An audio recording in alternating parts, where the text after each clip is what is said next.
everyone. Welcome to STEAM for Tweens. I'm Miss Jennifer here at the Warrenton Library. Today's program is all about stormy weather. If you picked up your supplies here at the library, you have everything you'll need for this program except for tape, a pencil, scissors, markers, crayons, or colored pencils, and a funnel or a cup with a spout if you have one. It's not absolutely necessary, but it is helpful to have. And then you'll also need two objects with different diameter dowel handles, something like this, a broom handle, a wooden spoon handle, something like that. We're using a broom and a large pencil. If you did not get a bag, you'll also need to gather a paper towel roll, some aluminum foil, and a quarter of a cup of rice, and a couple of sheets of paper. Weather is the mix of events that happen each day in our atmosphere. Weather is different in different parts of the world and changes all the time. Most weather happens in the troposphere, the part of the Earth's atmosphere that is closest to the ground. It forms the air we breathe and starts at ground level and goes up about 10 miles above the surface.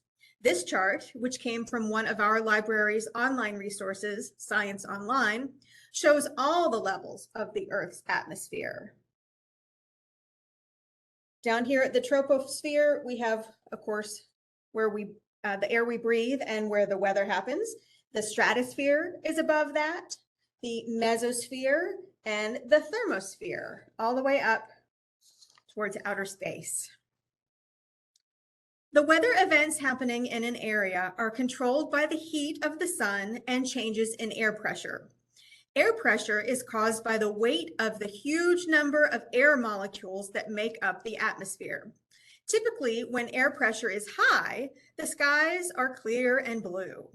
The high pressure causes air to flow down and fan out when it gets near the ground, preventing clouds from forming.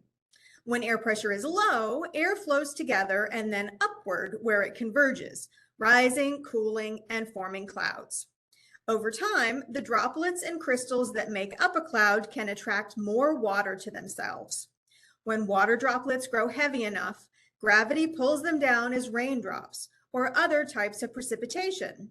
Let's see what that looks like.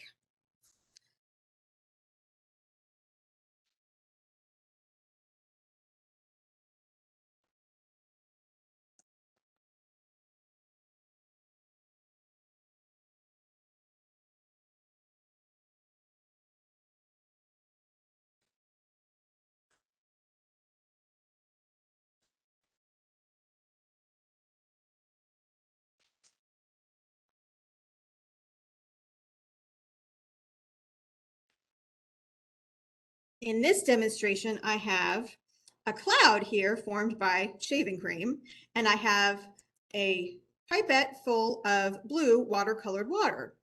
And as we drip the water down, the cloud will get so full of water over time that it will start to rain down into our jar in the form of rain. Oh, and it's already starting. Can you see? It might be a little hard to see. Let's keep going. We'll keep adding the rain, and the cloud will get heavier and heavier. And then it will start to rain down. Oh, I can see it right there, dripping down. And so this is an example of what it looks like when clouds get heavy enough to rain.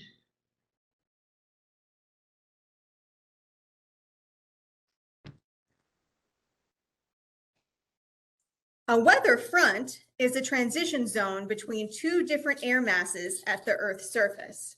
Each air mass has unique temperature and humidity characteristics. When a front passes over an area, it means a change in the weather. A cold front forms when a cold air mass pushes into a warmer air mass, which looks like this. The cold air comes in to the warm air that's already sitting there. The heavier, more dense, cool air pushes under the lighter, less dense, warm air. causing it to rise up into the troposphere. Cold fronts often cause stormy weather. Let's see what that looks like. Here I have red, warm water, and I have blue, cool water, and I have a tray here filled with regular old room temperature water. And we're going to take a look and see what happens when we mix these together.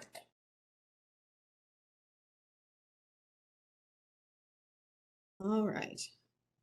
And hopefully we will be able to see the distinct layers that happen. In this demonstration, the cool blue water represents cold air, and the hot red water is warm air. The cold water pushes the hot water up higher just as warm air rises and cool air sinks. This is due to the difference in density. Cold water and cold air are denser than warm water and warm air, so they sink to the bottom. Thunderstorms occur all year, but are most common in spring and summer. As clouds develop, small bits in the clouds become charged with electricity. When the charges overflow, they make a lightning flash that looks like this. A lightning flash heats the air to temperatures much hotter than the surface of the sun in just a few thousandths of a second. This makes the air around the lightning expand very quickly, causing thunder. Thunder and lightning occur at the same time. It just seems like you see the lightning first because light moves faster than sound. Today we are going to make a rain stick craft. So you can hear the sound of the rain anytime. Let me set this aside.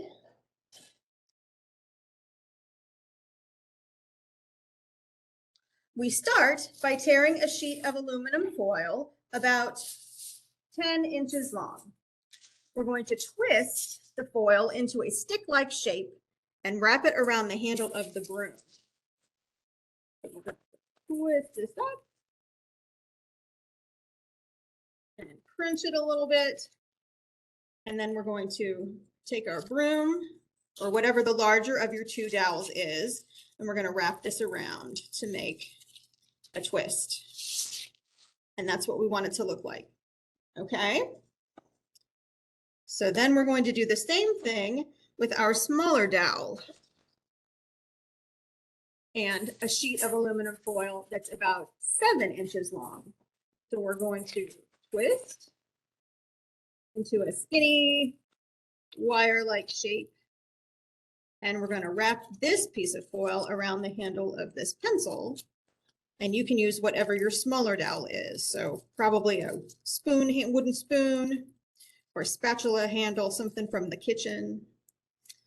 And we're going to make a tighter spiral. So you see we have 2 spirals here, and this one, the smaller one, can fit just inside the larger one.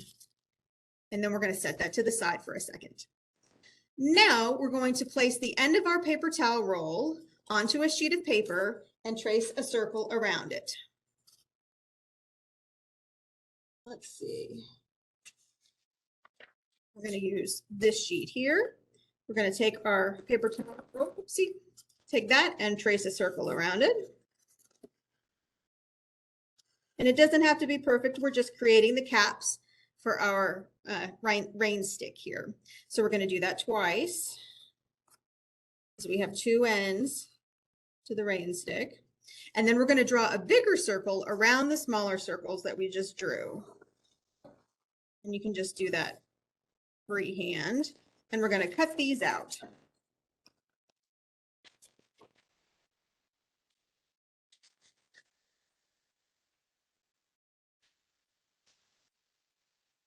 And this can just be a rough cut because we're going to cover up the ends with some tape. So it doesn't have to be perfect. Just enough so that the rice doesn't come out of the tube when we turn it. And now we're going to make little cuts, little slits around the side of the circle towards the circle in the center. And this is going to make it so that we can wrap the circle around the end of our tube. Okay, so I have one all cut all the way around. We're going to fold the ends down, and you see how that creates a little cap? And then we're going to tape it in place.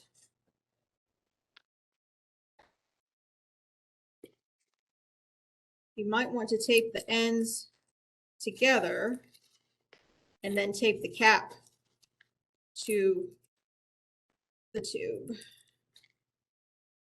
just to make sure it doesn't go anywhere.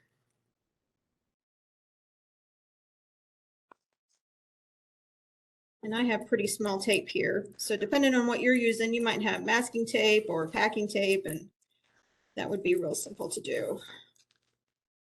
Any kind will work. All right, so we've created a cap for one end, and now we're going to do the other in the exact same way.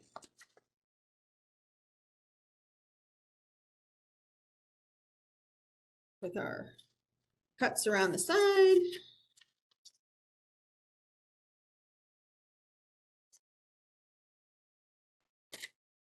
Okay, and we're going to not attach this one quite yet, but it's all ready to go when we need to. All right, so once one end of the tube is secure, we're going to insert the two foil spirals right down the tube,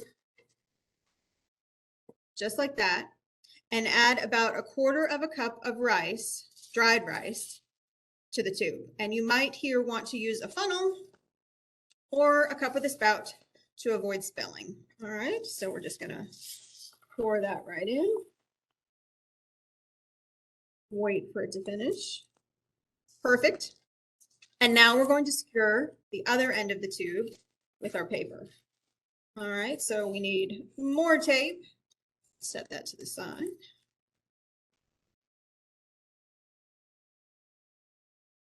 You can already hear the rice rattling around in there, can't you, as I turn it? And that's going to sound a little bit like the rain. And with this rain stick, you can hear the sound of the rain whenever you'd like. I think it's very calming and relaxing to listen to the rain. And you can make it all on your own now, no matter what the weather. All right, so I have secured both ends of the tube the same way. And now you can decorate it however you'd like. If you picked up your supplies, we gave you another sheet of paper to use for that, or you can use any construction paper that you have at home. You can use your markers and your colored pencils and crayons and stickers, or whatever you have that you would like to use. We're just going to cut this a little bit to get it to be the right size. And take that down. And you can use all of your creativity at this point to decorate it as much or as little as you would like. Use different colored papers, whatever you would enjoy most. I'm just going to cut down the side here because it's a little bit long. There we go. All right, and so now be creative to your heart's content and draw whatever you'd like to decorate. And you can tilt the tube upside down. Rice will bounce around on the twist of aluminum foil, and you'll hear what sounds like rain. Doesn't that sound just like rain? I think it's very soothing and relaxing to listen to them bounce around inside. So I hope you enjoy creating your very own rain stick, and I hope you enjoyed today's program. Come by the library to check out lots of books all about weather, storms and rain, extreme weather. We have lots of titles to choose from. Next month, we will be learning all about circuits, and we will make a greeting card that lights up. Don't forget to register for a supply bag to pick up everything you'll need to participate at home.